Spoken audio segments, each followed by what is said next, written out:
Hikmat ukni hinman para tunyau buram wat riam thala shep ting yu blay kukun samla hari jongi jingkman kan shlay ladangi tin buram yu blay ku chai ben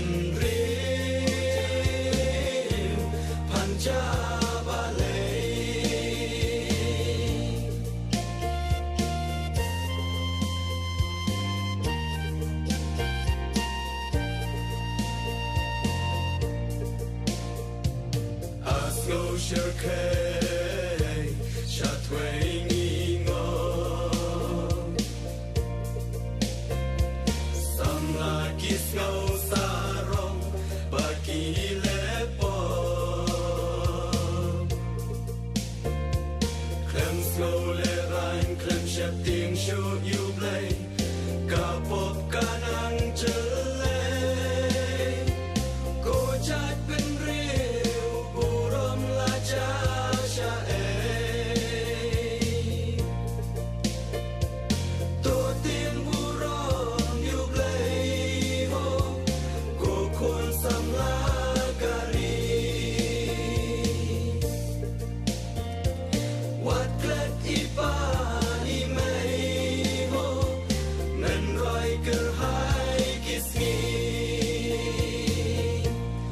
Hikmat ukni hinman para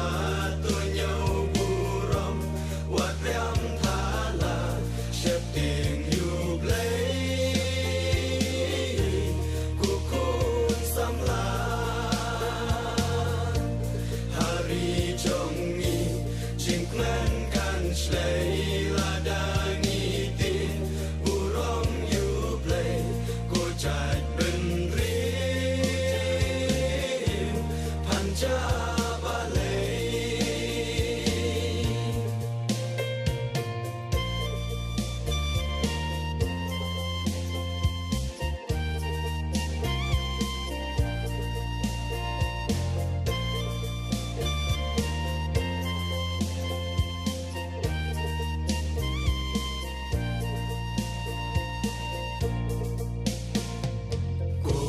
kasih ngajau umat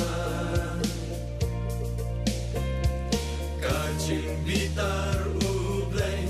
pansayo man ya jing lai tunyi bendon gambatla da jing auria thala shep ting yu